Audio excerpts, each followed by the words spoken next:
જૂનાગઢ મહાનગરપાલિકામાં ભૂગર્ભ ગટર કામને લઈને ભ્રષ્ટાચારના ગંભીર આરોપો લાગ્યા છે। ખાસ વાત એ છે કે આરોપ વિપક્ષે નહીં પણ સત્તાધારી પક્ષના જ નગરસેવકે કર્યા છે।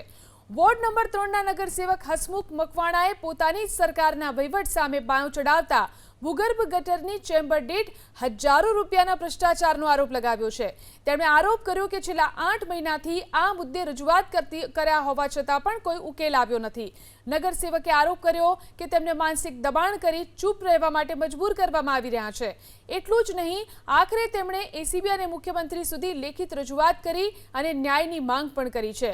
હાલ સમગ્ર મામલે મનપા દ્વારા તપાસના આદેશ અપાયા છે। આ બે દીમાં તોડી નાખવાનું છે કે આવું કામ કરો? ક્યાં છે સેટ તમારો? છે ક્યાં સેટ એમ કે ને?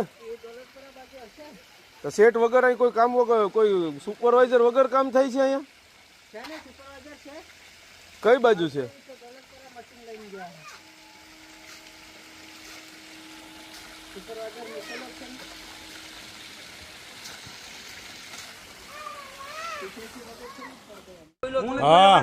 શાંતિથી બરોબર મેં વાતચીત કરી તું જે હોય ભાઈ વાત ન કરતો બરોબર તું કરો એટલે તું કરો એટલે મેં કર્યો ભાઈ બરોબર મને કરે થતું ધક્કારો કર્યો પેલા શરૂઆત તે કરી ભાઈ તારી એને એક ડિસિપ્લિન જે હોય જેને વાત કરી હોય બરોબર પેલા હાથ મારા આમાં હું આમ કરે કંબાલ તો હું લેવા કરે હે તું તારા મનમાં તારા વિડિયો ઉતાર લેજે ભાઈ હા ઉતાર લેજે એમને પણ એ આ ભાઈ ક્યાં અધિકારથી અહીંયા આવ્યા છે? કોણે?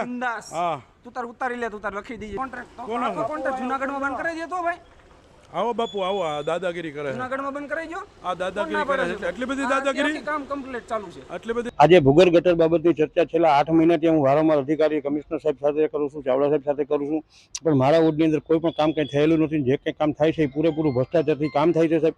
જે એસ્ટિમેટની ક્વોન્ટિટી મુજબનું કામ છે એ કામ કોઈ કરતા નથી અને પૈસાની અંદર ખર્ચની અંદર જે 15,000થી લઈને 80,000 સુધી ચેમ્બરની કિંમત ચૂકવવામાં આવે છે, પણ કોઈ પણ વસ્તુ યોગ્ય કામ નથી થતું। આ મારી માંગ છે કે યોગ્ય તપાસ થાય। આ કામગીરી વ્યવસ્થિત નથી થઈ રહી તેવા આક્ષેપો કરવામાં આવ્યા છે અને તેમનું એક મંડળ પણ અમને 2-3 દિવસ પહેલા મળ્યું હતું, એટલે અમે તેમને આશ્વાસન આપ્યું છે અને ખાતરી આપી છે કે જે પણ કામગીરી અત્યારે થઈ રહી છે અમારી દરેક કામગીરીની અંદર એક પીએમસી અને ટીપીઆઈ હોય જ છે, એટલે પીએમસી અને ટીપીઆઈના જે આપણા